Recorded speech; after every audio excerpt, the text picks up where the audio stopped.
হঠাৎ কি হলো যে আমাকে তড়িঘড়ি করে রেডি হয়ে বেরিয়ে পড়তে হলো। সবকিছু তোমরা জানতে পারবে এই ভিডিওর মাধ্যমে। কথায় আছে শরীর থাকলে খারাপ তো হবে, সেটা স্বাভাবিক। আর ওই জিনিসটাই যখন বেশি বাড়াবাড়ির দিকে যায় সেটাই কিন্তু বড় চিন্তার বিষয় হয়ে দাঁড়িয়ে যায়। হ্যালো এভরিওয়ান, দেখো চলে এসেছি আমাদের হরিপাল স্টেশনে। আর মেঘের অবস্থা কিন্তু খুবই খারাপ, দেখতেই পাচ্ছ ঝড় শুরু হয়ে গেছে অলরেডি। আর কিছুক্ষণের মধ্যেই আমাদের ট্রেনটা চলে আসবে। বৃষ্টির আগে চলে এলে তো ভালোই হবে। তো দেখো অনেক পরিমাণে ঝড় বৃষ্টি শুরু হয়ে গেছে।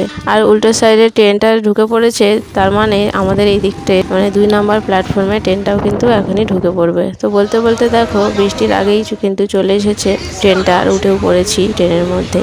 কোথায় যাচ্ছি, কি করতে যাচ্ছি সবই জানতে পারবে, শুধু একটু সাথে থেকো। দৈনন্দিন জীবনে বেঁচে থাকার জন্য মানুষকে কতই না কিছু করতে হয়, তাই না? দেখো হকারি দাদারাও কিন্তু এখানে এটা ওটা বিক্রি করতে চলে এসেছে। আর ফাইনালি পেছনে দেখতে পাচ্ছ ওটা কিন্তু মেন রোড। আর এই ছোট্ট নদী বা এটাকে বিল বলে এখানকার মানুষেরা, তো সেটা দিয়ে চলে এসেছি। আর চলো হাত মুখ ধুয়ে নিই, তারপরে বাকি কথা তোমাদের সঙ্গে শেয়ার করব। আর যেটার জন্য তড়িঘড়ি করে আসা, এই যে দেখতে পাচ্ছ আমার মা খুবই শরীর খারাপ, তো হাতে কিন্তু চ্যানেল পরানো আছে। তো যার জন্যই এখানে কিন্তু আসা। ফোন করলো আমাকে দিদি যে মার অনেক শরীর খারাপ। তো মায়ের আছে অনেক সুগার লেভেল অনেক বেড়ে গেছিলো, আর রক্তও ছিল না গায়ে।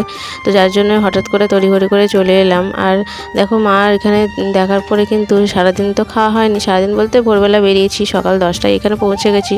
তো যার জন্য এখানে খাওয়া দাওয়া করে নিচ্ছি। আর রান্না করেছিল দিদি কই মাছের ঝোল আর কুমড়ো চুনো মাছ দিয়ে একটা তরকারি, আর করেছিল ভাজাভুজি হাবিজাবি অনেক কিছু। তো তারপরে খাওয়া দাওয়ার পরে আমার কিন্তু এখানে বাসনপত্র পড়ে থাকলে একদমই ভালো লাগে না, যার জন্য বাসনপত্র ভালো করে মেজে ধুয়ে নিয়েছি।